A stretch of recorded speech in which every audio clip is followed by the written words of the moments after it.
Hello, this is Joy News Prime with me, Ernest Kojo Manu. In our lead stories this hour, tonight growing calls for investigations into circumstances a company linked to the Deputy Sanitation Minister won government contracts at the Upper West Regional Coordinating Council during his tenure.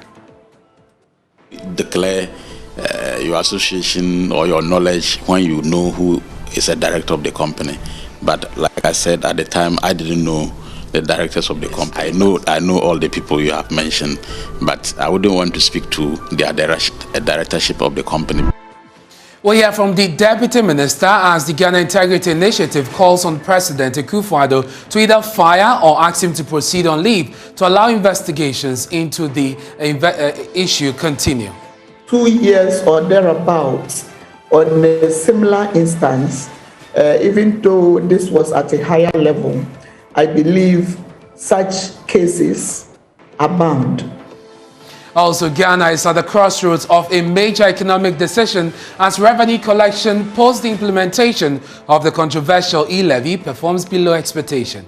The moment we are still not on the common platform for all the stakeholders who collect, the e-levy to be on at real time. So obviously we'll still have some down times.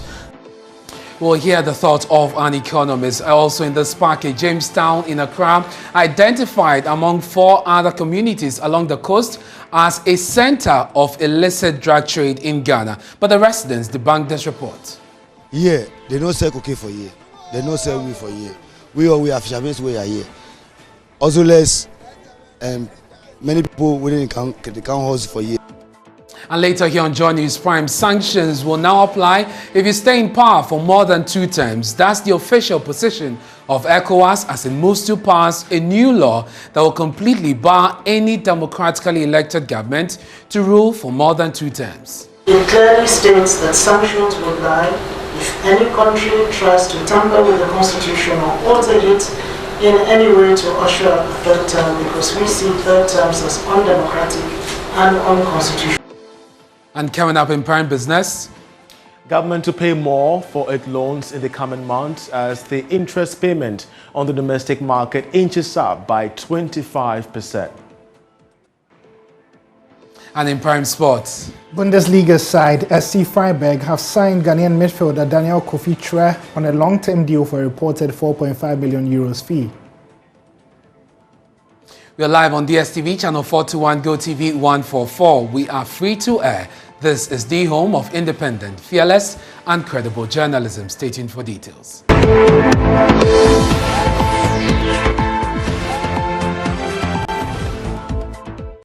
Hello again, thanks for choosing us. For months, it dominated the headlines, further deepened the animosity in Parliament, and generated controversy amidst a downgrade of Ghana's credit ratings. The Finance Minister warned we will perish if the narrative continues. But after that dramatic passage of what was touted to be the panacea to this ailing economy, we are learning today that the e-levy is not doing so well. Deputy Finance Minister Dr. John Kuma gave a hint 2 weeks ago in an interview with my colleague George Wiafe.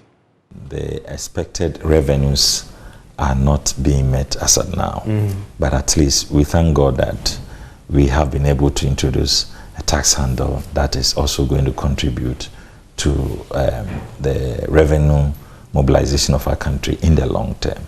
So one of the key financial anchors of the U-Start is going to be the revenues from the e-levy. I asked this question about how is it doing because the success of this initiative also will be critical on the e-levy. And I remember 2 or 3 months ago, even 6 months ago, we had a discussion in our studio, and you pointed to us that you've done your research and you talked about how there will be some attrition rates and all the rest. Per the projections that you did, and you always work out the numbers monthly, what will come in and all the rest. Are we meeting that target or is slightly behind? Slightly behind, but we are on course. We believe that, and at the moment we are still not on the common platform for all the stakeholders who collect, the e-levy to be on at real time. So obviously we'll still have some down times. But I believe from July when all the telcos and all the stakeholders who are supposed to collect the banks and everybody are on one platform, under the supervision of the GRA, and we can know in real time. So we're going to see a lot of improvement. But today, a close associate to the president, Gabi Asare-Ochidako, has put figures to what the Deputy Finance Minister, John Kumah, said in that interview with my colleague, George Uafe. He posted on his Twitter handle, what options are open to government? The question should rather be, what option, if adopted, will re-inject investor confidence in our economy? Even if we find the $3 to $5 billion required, will that help? E-levy, which was to have given us some 600 million by now, has done less than 60 million. So that's Gabi on the e-levy. He then throws in the thorny issue of an IMF program, and you see his tweets there. The first tweet, am I against an IMF program in principle? He answers that question himself by saying no. He then goes on to say, I am not for an IMF program that throws peanut at us, but imposes conditions that will end up hurting the poor, jobs and businesses more. COVID-19 and war in Ukraine are not of Africa's doing, but more to our doom. A program that pretends it is all our doing is doomed to fail. And then Gabi continues to say that we do something that will inject confidence in our capacity to ride this heavy storm, and that something should happen pretty quickly. Are you against an IMF program? So this is what has generated this controversy and the conversation about Ghana heading to the IMF now or later. Well, earlier, the finance minister spoke at a town hall in Tamale, responding to suggestions that Ghana should head to the IMF, and said government categorically will not go to the IMF no matter what. But 2 weeks ago, in that PM Express interview you watched with my colleague George Uafe, the Deputy Finance Minister, Dr. John Kumah, said government will go if the internal measures do not work. So at this point, the question is, are we ripe for an IMF program? Kofi J is a data analyst with our research desk and joins me in the studio to do some comparative analysis on the indicators that compelled government to go to the IMF in 2015, you remember, under the NDC government, and what the figures are looking like today. Kofi, walk us through the figures. Right, Ernest. So in 2015, before we entered the IMF program, these things were panning out. So first one, there was a widening current deficit or the budget deficit then in 2015. There was also, rising inflation, depreciation of the cedi. There was also large civil service salaries back then in 2015.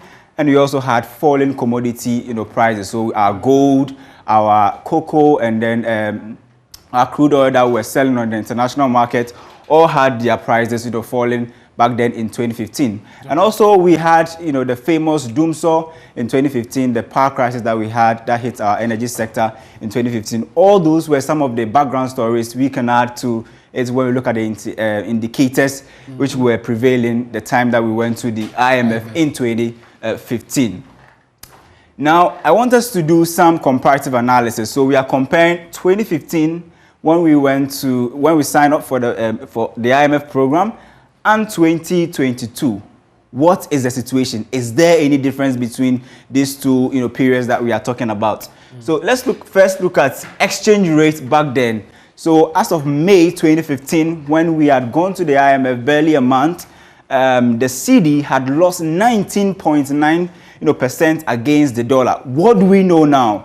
The cedi currently, as of May 2022, has lost 15.8% against the United States dollar.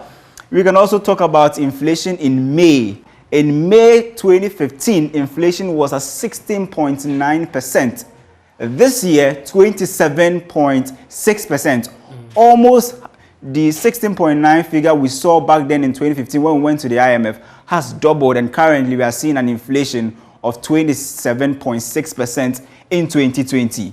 We also took a look at what we call the gross international reserve. It is very, very important if you want to measure a country situation when it comes to it being at crisis or it being in crisis. And so when you talk about gross international reserve by April 2015, we were doing somewhere around 4.8 billion Ghana cedis, which was earning us somewhere 3.3 months of import cover then. It means that the international reserve that we had could afford us almost a little above 3 months of importation. Yeah, exactly, which is most of it foreign currency driven. Now, what do we know this year? The figure has actually, in monetary terms, it has risen from the 4.8 billion Ghana cedis to 8.3 billion cedis. But that's not the measure we are looking at. We are looking at how many months of import cover can you do with this international reserve that we are talking about. 3.7 months of import cover, which is somewhat close to what we had then in 2015 when we were doing the 3.3. Another one is the famous debt to GDP ratio. Then in 2016 was 66.5%. That was somewhere in March. This year by March we're doing 78%. Tax to GDP ratio was 4.2% cumulatively. That was from January 2015 to March 2015. Tax to GDP ratio was 4.2%, and this year it has actually reduced to 2.6% in 2020. And I'm interested in that very last indicator, exactly. The first quarter GDP growth rate. Tell us about it. That's another very good measure when you want to look at some of these indicators. Back then in 2015 was 10.8%. That was a huge figure then for us, a huge growth for us, very good, 10.8%. But there were other underlying factors, just like we spoke about the energy sector crisis, we spoke about the widening deficit and all those things. But the economy managed to grow in the first quarter of 2015 by 10.8%. This year, 3.3%. We've had COVID, obviously, and then the Russia-Ukraine tension this year. Now, I want us to also look at what government actually did in 2015 when it signed off for the IMF program. So, number one, it had to limit, hiring of workers and also decrease what we call wages.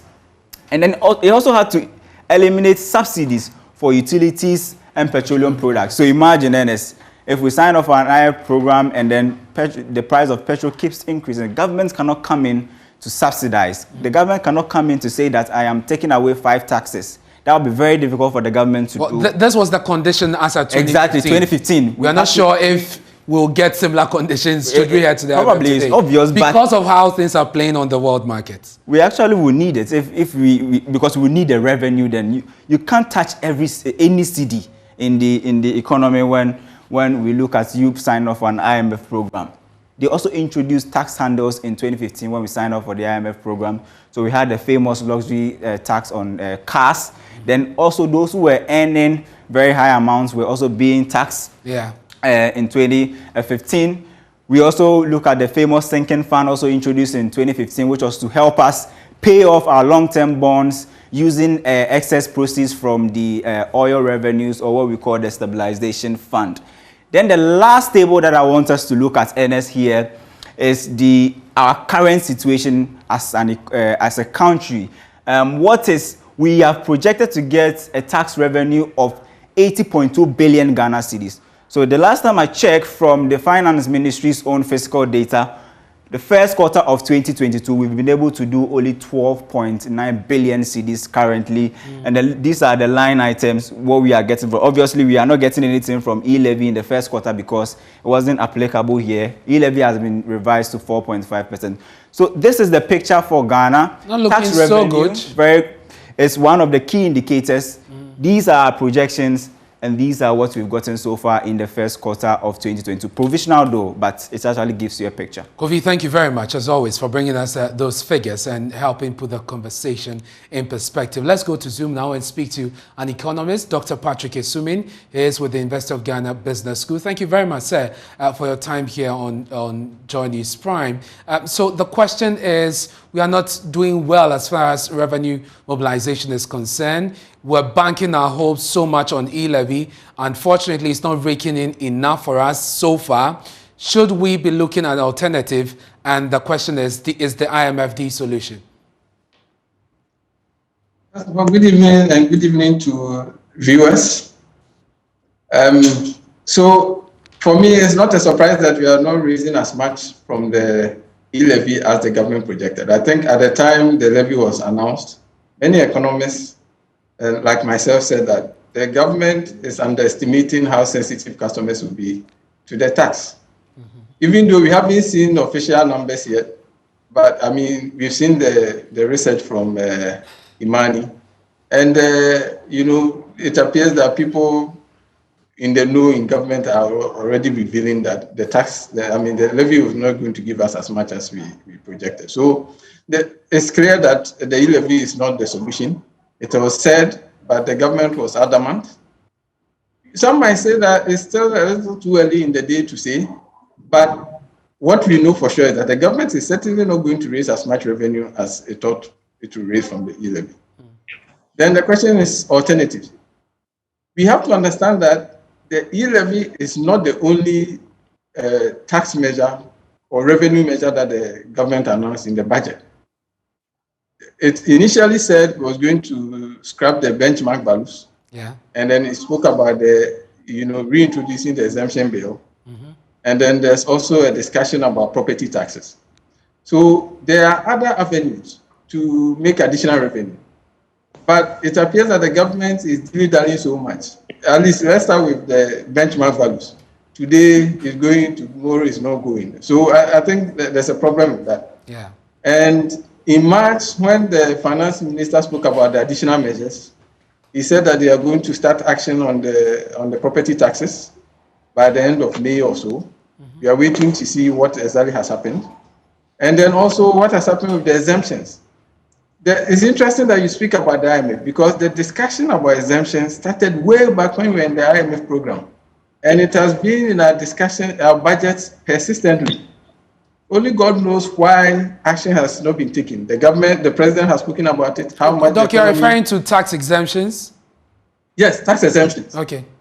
The president has spoken about how much is bleeding the tax bracket. Yeah. Nothing has been done. Every year we speak about this, and yet action is not being taken. So we hope that next month, when the finance minister comes to speak to us about in the mid-year budget, he will tell us that finally something concrete is being done on the other revenue measures. In terms of whether IMF is the alternative, well, from where I sit, the IMF is not the solution to the country's long-term problems. It isn't. Okay. If you look at the problems that this country is facing, primarily is because we have a structure of an economy that makes us so susceptible to any external shock, any event that happens in global economy. Because of the structure of our economy, we are import dependent. We import even things that we should be producing locally. And we have an agriculture, we have an export structure where we export raw materials and import finished goods. So because of that, every time there's any shock, it's going to affect our currency and it's going to affect how the economy is doing. So that is the major long-term problem. Very well. Then we have also problem with government finances, where the government is not able to raise enough revenue and we are spending so much. Now, what an IMF program will do is probably, generally, IMF solutions will help you with your short-term financing as well as with the currency. Okay. The IMF is not going to solve our long-term problems. In any case, I think that even the issue with fixing the currency and fixing government finances, it appears that the Ghanaian economy has developed resistance to IMF prescriptions, because we were only recently in an IMF program, and we've come out, and guess what? Some of the things that we promised we would do under the program, we didn't do it.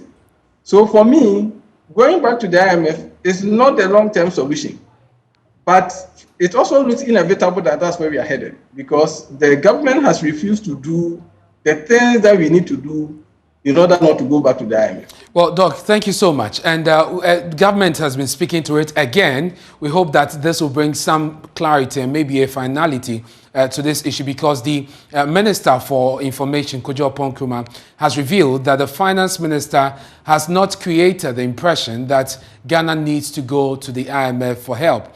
In an exclusive interview, Kojo Manu revealed that the Minister will present data on the economy later on the decision whether to go to the IMF or not. He spoke to my colleague, Kojo Brace. discussions around IMF. Some say let's go, some say we won't go. But if you look at the reality on the table now, how difficult things are, when are we going to the IMF? So two things. One, this is not the first time somebody has suggested we should go to the fund for support to deal with the fiscal challenges that we have. I think every now and then you hear somebody make that kind of recommendation. The fund is one, or a fund program is one of the instruments that many governments sometimes resort to when they have fiscal policy challenges. So it's understandable that some people may make that argument. But the person responsible for fiscal policy in this country has been quite clear that he believes that there are clear domestic measures that can answer the same questions for us. I take him at his word. We are additionally going through a process of assessment of the data. You have to come to Parliament with a fiscal outturn for the first half of the year, or maybe ending at the first quarter, and tell us consequently what the fiscal program for the rest of the year is. And I'm sure when he does get to that time, he'll provide us with all the data and the justification for whatever decisions that he's urging on the Republic. But if it turns out that we have to? Like I've said, you are at a time when we are all clear in our minds that we have fiscal challenges because of what happened in 2020 when COVID hit us, and what has happened in early 2021 as a result of the global economic difficulties. When you are watching all the screens in your newsroom, you see what's happening in the UK and the US and everywhere else. So that is a given, it's not news. What is the solution? Does the system that manages fiscal policy have domestic answers on the revenue side, on the debt management side, on the forex side, on the expenditure control side to deal with the challenges? If they do, and like they have explained they do, they'll put it on the table. That will not stop other people from suggesting that they think that a fund program may be preferable. It's a democracy. That's why people raise their various views. So let them come up, but let us be guided by the hard data when it gets to the middle of July, and we're having to put that data out and take a decision. Inflation is also getting out of hand. What is that big plan of government to keep it in check? You know, I said today the assessments started. In March, government was the first to signal that looking at what was happening in the Black Sea area, we were most likely going to be very heavily hit because fuel and food will be affected, and financing because of the measures that were being introduced by the EU, etc., will also be affected. The impact on us includes things like high levels of inflation. So you see many countries that are having high levels of inflation, and Ghana also having high levels of inflation. Today when we met with the market women and the transport operators, a good chunk of their data corresponds with the data from the Statistical Service. The fuel prices translating into high transport prices are causing high food prices, and many other players in the economy are also therefore increasing their prices because they are saying that a good chunk of disposable income that goes to fuel and food is being consumed. What we need to do is to find ways by which we can mitigate or arrest things like food price increases or the transportation of food items, because on the underlying fuel side, you have very limited options. So if food output is high, but the prices are high because food inputs, fertilizers because of Russia and Ukraine, and agro inputs because of exchange rate, and again Russia and Ukraine are high, can you introduce any mitigating measures there to control the food input prices so that when you still have output, the price is not high? Can you control smuggling or export of some of the grains that you've succeeded in producing high qualities?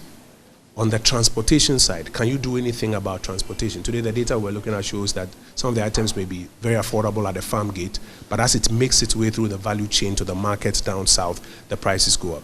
These are the places where your interventions ought to go, and they are the places that government is seriously considering whether or not it can do something beyond what it has done already. Which means that there's no decision yet taken, but we are looking for what government is doing to take us out of the situation we are. But I've told you already that in March we introduced measures. April, May, June, we are only 3 months from then. We are going through an assessment period, and then we'll feed the outcome of all of that assessment into the mid-year review. That is the time that you expect a second batch of decisions possibly to be made. Let's do some other stories now. No democratically elected president in West Africa will be allowed to stay in power for more than 3 terms in office. That's on the condition that foreign affairs ministers of ECOWAS members vote to adopt a revised protocol on democracy and good governance on July 2022.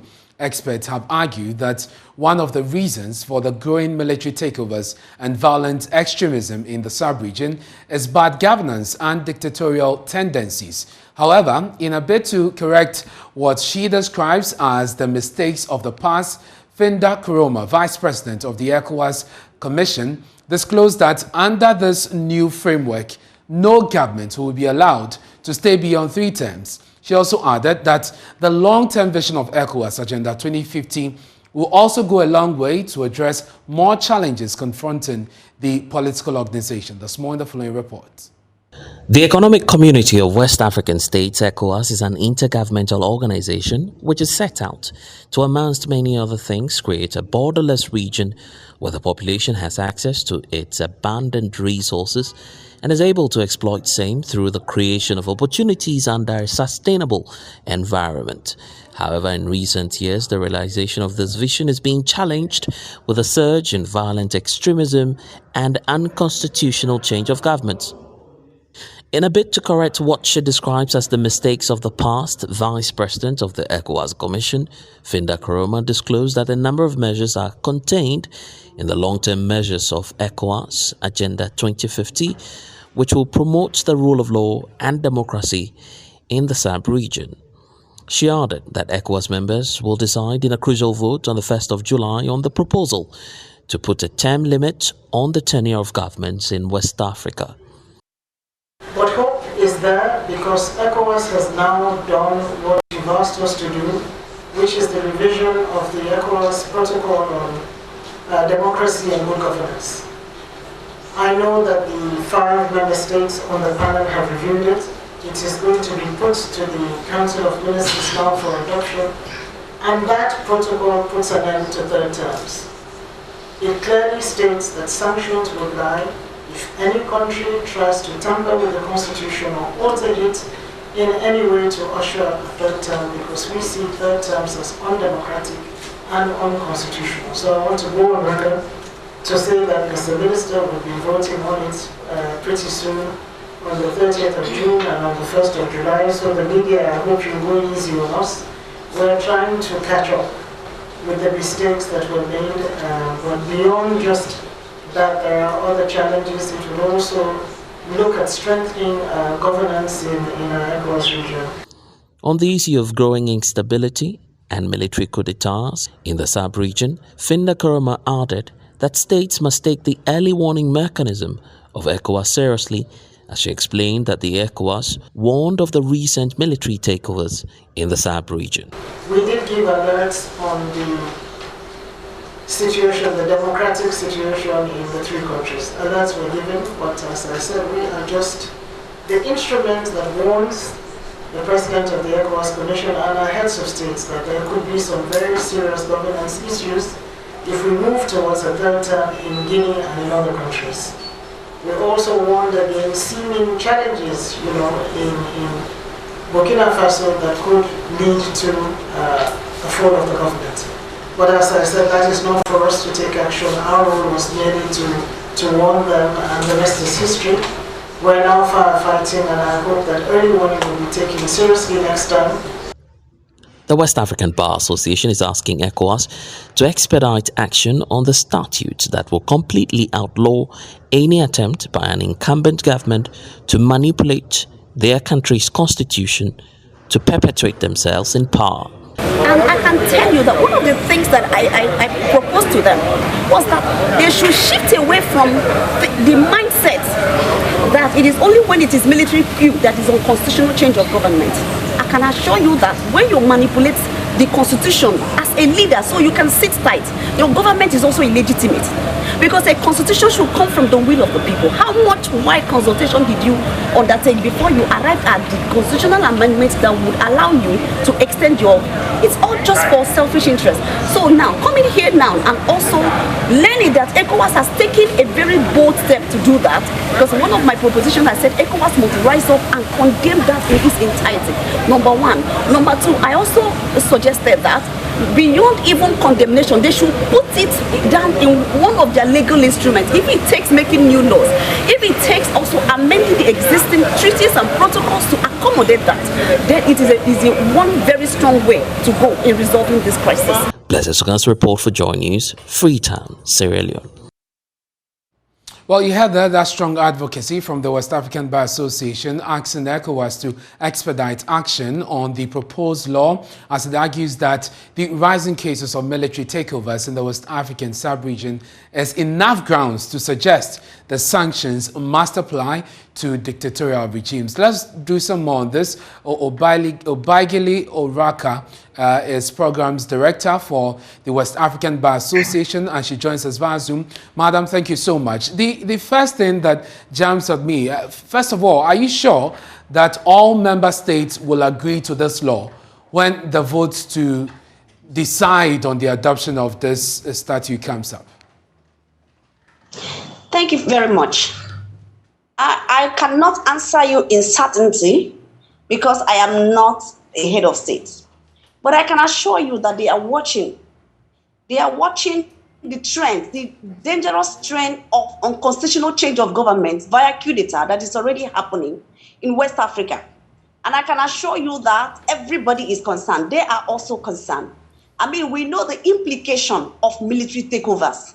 We know the retrogression that comes up the moment this happens. We also know that they know, these head of states, they also know that their own lives are also in danger when these things happen, and their freedoms too, because we know that a whole lot of them are arrested and kept in jail until at the will of the military leaders when coup takes over. So I believe strongly that this amendment will sail through. I believe that any of them that is wise, that is conversant with the trends and the times, will not object to that amendment. So I believe strongly that it will scale through. Now, is it really the case that the term limits, are a solution to the democratic instability in West Africa? I believe it is one of the solutions. Because we've noticed that the issue of sit-tight syndrome, the issue of illegal amendment of constitutions in order to perpetuate your longer stay in office, is one of the greatest triggers that we've had in these three countries, namely Mali, Burkina Faso, and Guinea, that have experienced this coup in the recent times. So I believe strongly that limiting to 2 terms and putting it in a legal format that unconstitutional extension beyond 2 terms is no longer acceptable. We go such a long way in checking this menace. Yes. You recently addressed the ECOWAS Parliament on the recent military takeovers. What really were your recommendations as the West African Bar Association about this phenomenon? The key recommendation that I made is that ECOWAS should be very proactive in condemning illegitimate governments, be it via coup d'etat or be it via unconstitutional, constitutional amendment to accommodate elongation of term, it to third time or to extend stay in whatever way, so long as it does not reflect the will of the people, so long as it was done in a manner that reflects selfish interest to continue to stay in office. ECOWAS should rise up and do what and stop that. The other recommendation I made is that ECOWAS should be very proactive in putting up preventive measures. This issue of reactionary measures is not helping us. We see those things in the States. Now, we have a lot of triggers. ECOWAS has early warning mechanisms. They have 2 very fundamental protocols that, that would help tremendously in checking these occurrences. The number one is the protocol on conflict management. Number two is the supplementary protocol on democracy and good governance. You know, so especially the early warning part of it. So these laws are there for them to utilize. You activate your early warning. Do not wait until these things happen before. There were strong signals, there were strong triggers in these countries. We knew, everybody knew that this was going to happen. Why wait until it happened? And then you start putting up sanctions and the rest of it, and then you're further impoverishing or victimizing people who are already down. Who are you punishing? And I'm curious to know what will really happen to presidents in West Africa who are already, exceeding their terms. Okay, so what happens is in law, there's what you call retro, that you said laws, when law comes up, new laws comes up, most times you do not allow it to go beyond the date that the law was constituted, or the law comes up. So you allow the law to be progressive, starting from the date that it was enacted. So you do not take the law back to have retroactive effect. That's how they put it. So it goes back and begins to affect those ones that already did it and they are there. If you do that, you will be giving opportunity for chaos. And just finally, let me also. Yes, please land on that point. If you allow this particular amendment to have a retroactive effect, I can assure you that the heads of state will not sign up for this. So it's better we make it a progressive law. Finally, what do you say to those who say this will not really make a difference because ECOWAS over the period has had a very weak sanctioning regime and this might not really make any difference? It will make a lot of difference because you can choose to call ECOWAS weak regime. Why won't ECOWAS have its deficiencies when the head of states is the highest authority in ECOWAS? And in their various countries, they are still perpetuating the same bad governance and other issues that the other states. We are basically faced with the same geopolitical problems in West Africa. So it's not a perfect institution, but ECOWAS is doing so well. ECOWAS has achieved so much. And I believe that it is very important to have the legal instruments backing your decisions and your actions. It is easier to build on that. But without these laws, you will not have anything to build on. The foundation is the law. Let us have it in place and then let us begin advocacies on how to achieve it. So it is critical that we have it if we must make progress, if we must move away from the way things are done to the way things ought to be done. Thank you very much, and let's see how this pans out. We are grateful for your time. You're watching Joy News Prime. Still to come on the bulletin, growing calls for investigations into circumstances leading to a company linked to the Deputy Sanitation Minister winning government contracts at the Upper West Regional Coordinating Council during his tenure. Declare your association or your knowledge when you know who is a director of the company. But like I said, at the time, I didn't know the directors of the company. I know all the people you have mentioned, but I wouldn't want to speak to the directorship of the company.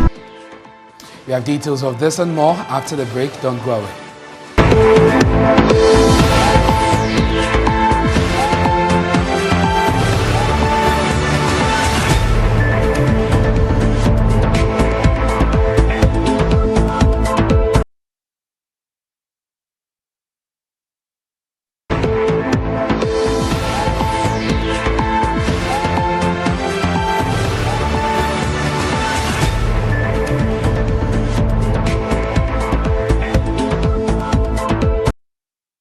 Thanks for staying with us here on Joy News Prime. Now, a Joy News investigation has uncovered how a company linked to the Deputy Sanitation Minister, Amidu Issahaku Chiana, and registered in the names of his brother, cousin, and personal driver, won government contracts at the Upper West Regional Coordinating Council during his tenure as Deputy Regional Minister.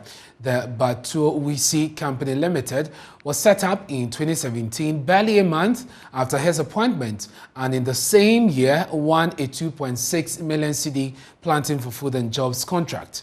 They were again awarded a 12.6 million cedi road contract in 2019 by the Upper West Regional Coordinating Council. My colleague Kwetenate has details in our latest documentary, Caught in Conflict, which will be airing tonight at 8:30 p.m. Here's an excerpt of what to expect. When Joy News contacted the Roads and Highway Ministry for details on the project, the acting chief director, Dr. Abbas Awulu, said the contract was awarded through open competitive tender and was advertised in the Ghanaian Times. 3 firms brought the tender documents and submitted same on the closing date. On the question of how a company with no track record in road construction was awarded this contract, he said the evaluation of tenders went through post-qualification exercise, and at the end of which the lowest evaluated tender, the Batuwisi Company Limited, was recommended for the award of this contract by the Upper West Regional Entity Tender Committee. I quote extracts of this letter from the Roads and Highway Ministry. The process followed for awarding this contract was the National Competitive Tendering Processes as prescribed by the Public Procurement Act 2003. The threshold for awarding this contract was within that of the Upper West. Now, an anti-corruption group, Ghana Integrity Initiative, is asking the president to either fire the deputy minister or ask him to proceed on leave to allow investigations into the issue continue. Mary Ada is programs manager. From all indication, this is not new, and this would not be new. In fact, it would be surprising if we say it is the first occurrence of it. No. And judging from the past 2 years or thereabouts on a similar instance, even though this was at a higher level, I believe such cases abound. These are two, and there have been a lot more issues when it comes to perceptions of public officers holding interest in other companies. And in the past, this resulted in the call from civil society and other bodies to ensure that in the Companies Act, the revised one and now the new one, we have issues around beneficial ownership being incorporated. And the full documentary airs at 8:30 p.m. after the Prime Sport. You want to stay for that. Up next is Showbiz.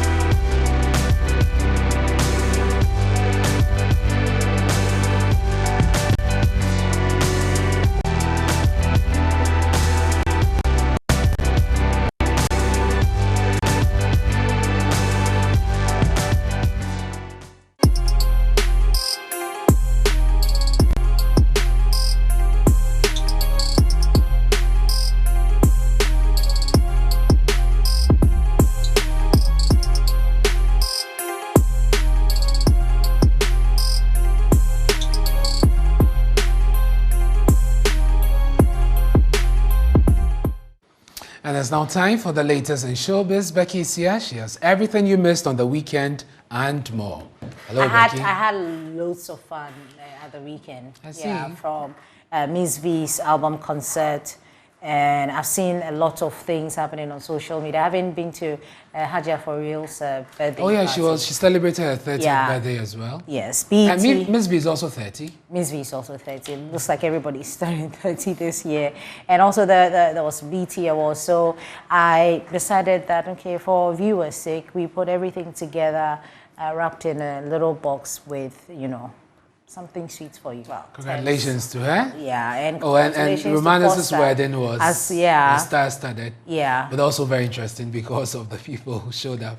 It's so fun and loving people out there. But I was also at Miss V's album concert. So she actually held a concert for the album. Stoneboy was there to support, Ifya was there to support, Becca was there to support. And they have really good, will messages for Miss V.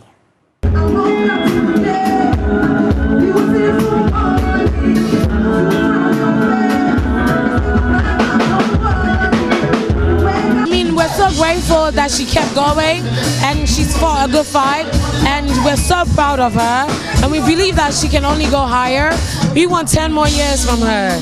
We can't wait to see what she does next. We're so proud of her. I was listening to it in the car. It's a good masterpiece.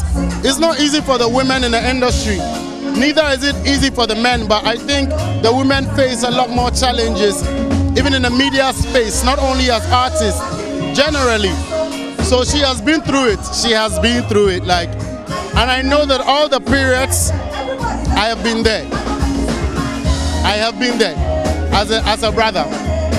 I will be the one to say, yo, what? You don't want to do it anymore? Lie. So all these years, why would you just want to hang your boots for nothing? The people know you. The people love you. You have a mark. She can attest to what I'm saying. I'm telling you, it's extraordinary. And I say it, and you might take it lightly, but I'm telling you, the challenges that you go through, the highs, the lows, the hustle that you go through in the industry in the first place is crazy. But as a female person, as a female artist in the industry, it makes it even harder and even tougher. So I think she's done a good job. For you to sustain, to be consistent, to release hit upon hit for 10 years, I'm telling you, I respect her for it 100%. And I told her earlier when I said, you know what, there's nowhere in this world that I'd rather be than here to support you.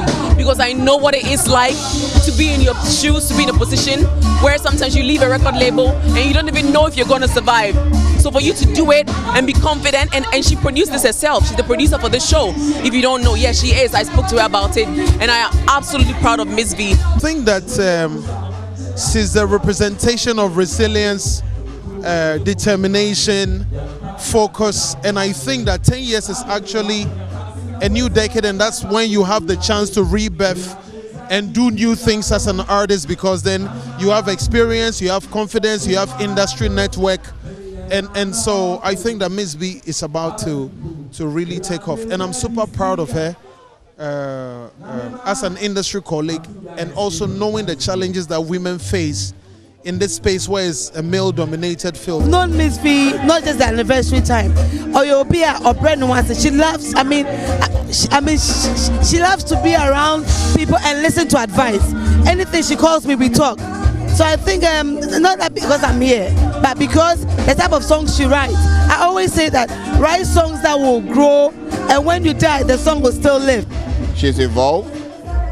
And for me, I would put my name on this album, and this is not a marketing conversation. I'm being very honest with you. I'll put my name on this album any day, anytime.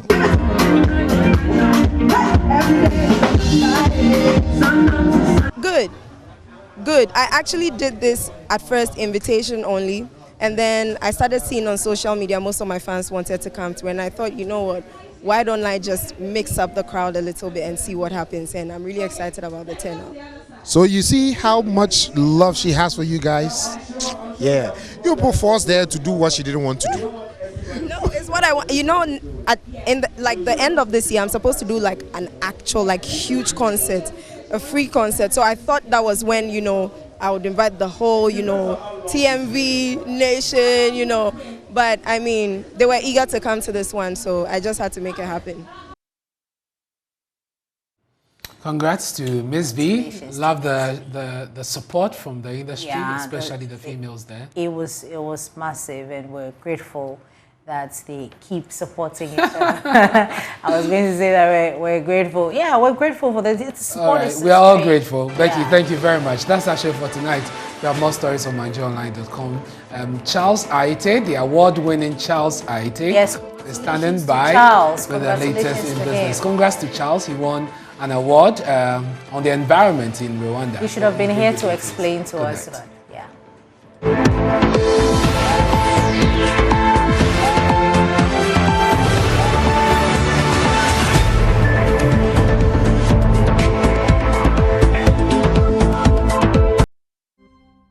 Yeah, welcome to Prime Business with me, Charles Ayete. We have a list of business stories for you this evening, but we shall begin with...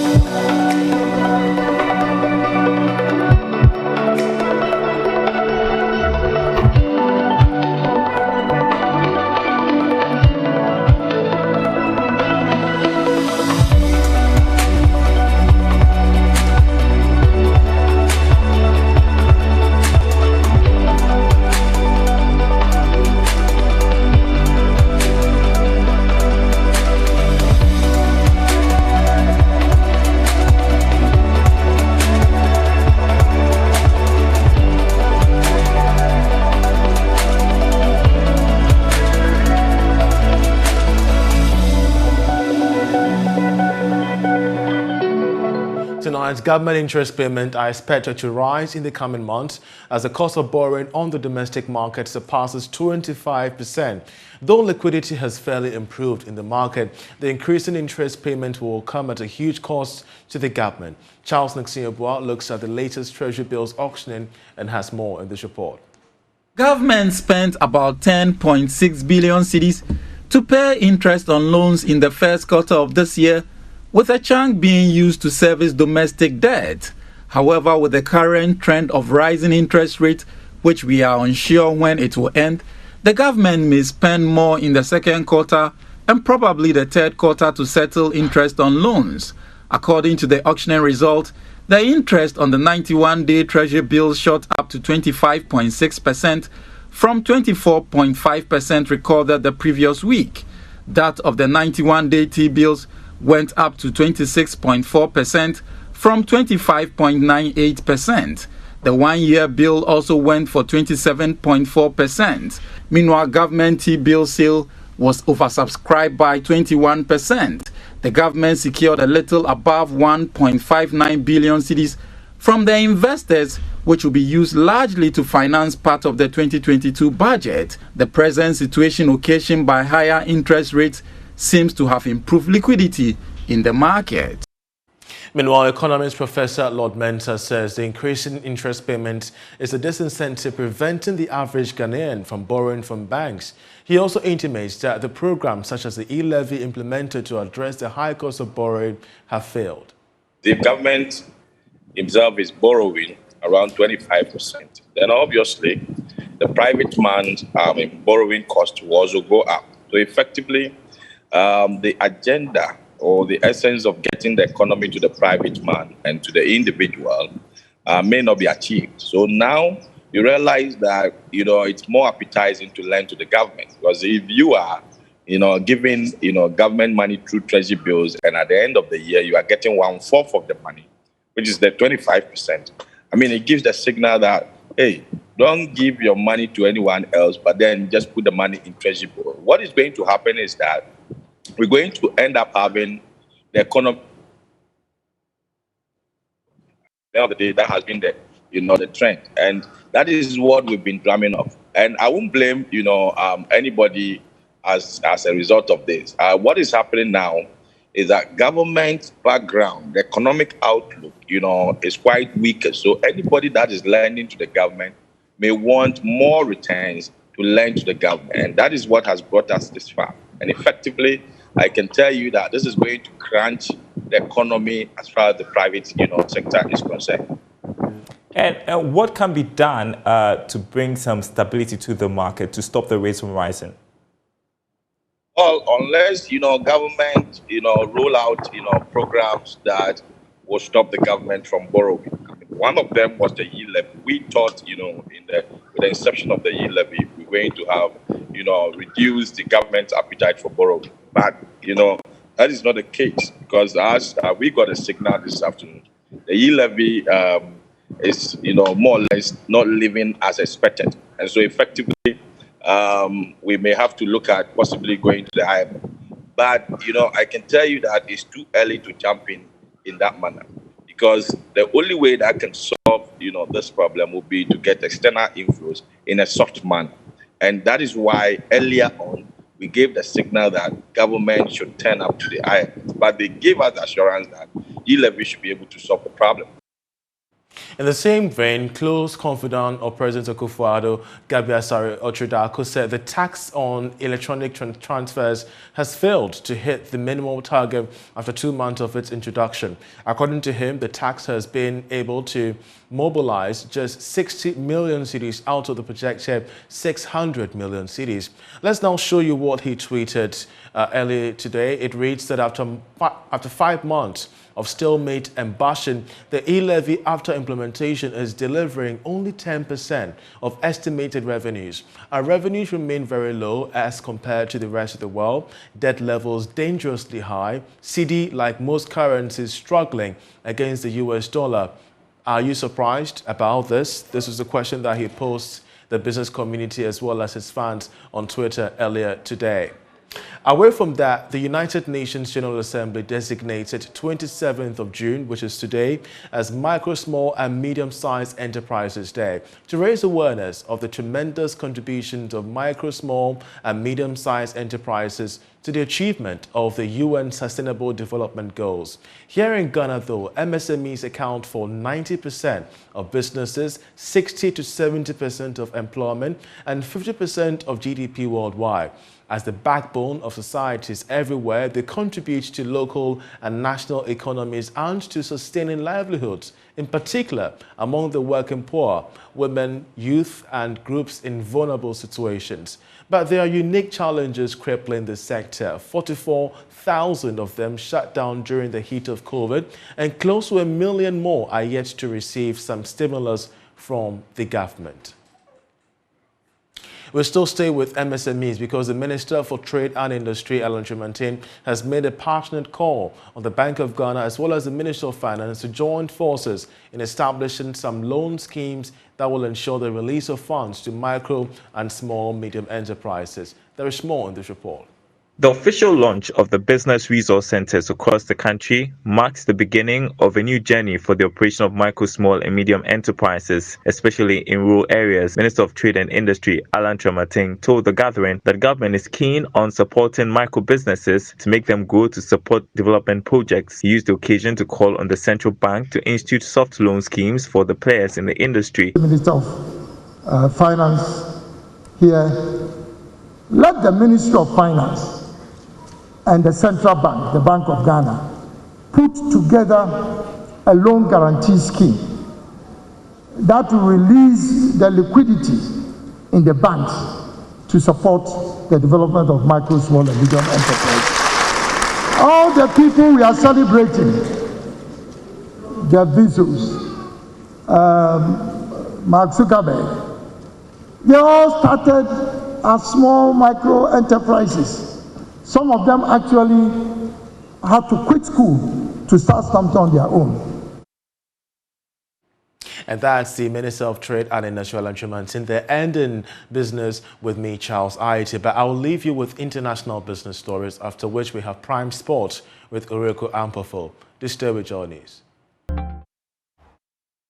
Hello, good evening and welcome to Prime Sport here on the Joy News channel with me, Oreku Ampofo. We start off with some piece of transfer news because Bundesliga side SC Freiburg have confirmed the signing of Ghanaian midfielder Daniel Kofi on a long-term deal for a reported €4.5 million fee. The midfielder stole the headlines in the German second division last season with St. Pauli and was rewarded with his Black Stars debut also. Let's check out Daniel Kofi's quotes after signing with the Bundesliga team, and then also look at his impressive statistics at the just ended season. And this is what the Ghanaian had to say after joining Freiburg. I'm impressed by the way that SC Freiburg played, the way they have developed, and the club as a whole. That's why I was completely convinced in my decision to come here and be part of the team. I'm really excited for the coming season in both the Bundesliga and the Europa League. And so why did Freiburg pay €4.5 million to get the signature of the midfielder? Well, there you see it. He was ranked first in the that's the second Bundesliga, that's the second division in German football. 2.7 dribbles per 90, ranking him as the highest. And he came in second with 41 chances created. His 12 goals and 9 assists were second best in the German second division. Let's come back to Ghana and talk about Heart of Oak, because their coach Samuel Boadu believes that the MTN FA Cup triumph compensates for the club's inability to secure a top 4 finish in the 2021-2022 Ghana Premier League season. Joy Sports' Muftar Nabila Abdullahi has the rest of the story. The Phobians came from behind to beat Bechem United 2-1 at the Barayara Sports Stadium to lift the trophy for the 12th time in the history of the club. It was also the second time Samuel Boadu was laying his hands on the country's second most coveted trophy, having won it last season. Despite ending the season with a gold medal in one of the major competitions under the umbrella of the Ghana Football Association, Boadu described the Phobians' season as a failure because they did not finish among the top 4 teams at the end of the just ended Ghana Premier League season. Going trophyless is a problem for me as a head coach, but we thank God that we have won this trophy for Heart of Oak family. As a coach, I'm a failure because I'm not part of the top 4, so I'm really disappointed and supported, but this is how football is, so they should keep supporting the team, and I know that with time, things will change. But tactically, what I want to say is coaching is not about age. Coaching is not aging. It depends what you have to inspire people. Sometimes when you read the game, we have to analyze the opponent, their strong side and their weak side. And again, your own team, you have to analyze your team, where is the weakest side and the strong side. So the change that we made, that creates that chance for us to get a second goal.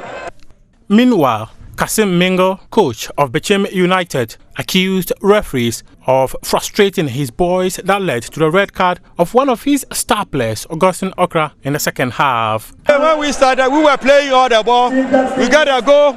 We created a lot of chances. We missed them.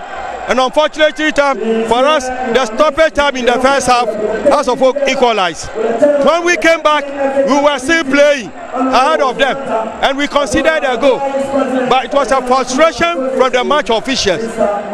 Look what happened. The players were arguing, they were exchanging, were throwing their hands. And unfortunately, one of them hand went there. He gave the player a red card. Upon that, after the red card, we were playing better. You see, from infringement that he be awarding against us. When also folk that it has not whistle, small thing he whistle against us. So with nothing, there's nothing we could do again. But I congratulate us for winning. Period. Good, it's not bad, but we should have won this cup to crown the season for us. Heart of Oak will return to Africa as they represent Ghana in the Confederation Cup next season. Or the only reward that the Phobians would be getting is not the return to Africa. Let's take a look at the whole financial package for winning the 2022 MTN FA Cup. Now Heart of Oak would take home 80,000 Ghana cedis as prize money. They would also gain in addition 25% of the gate proceeds for the final. Our stadium was quite full at the Barbera Sports Stadium.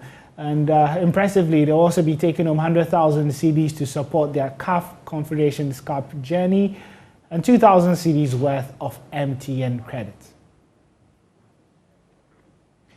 But then, after winning the MTN FA Cup, Heart of Oak would be in Africa, as we did rightly say. And interestingly, for the first time in 7 years, we'll be seeing Heart and Kotoko trying to push the name of Ghana in CAF inter-club competitions. However, former Heart of Oak midfielder says that Heart of Oak can't target the money zone of the competition if only they beef up their squad. They shouldn't. When you are a champion, that doesn't mean everything is okay for you. And I think what they're supposed to do is they have to send the team. They need to go out there to get 4 or maybe 5 senior good players, quality players that can help some of them that is in there to, because we don't have to go there again and disgrace ourselves again for the second time or maybe third time in 2 years. So maybe a year, let me say a year, we can't go there and do something like that. So definitely they have to strengthen the team and then go back, not even across of Africa alone, against Kotoko also. Because Africa is different from local league. And so when you are a champion here, you are going to meet another champion.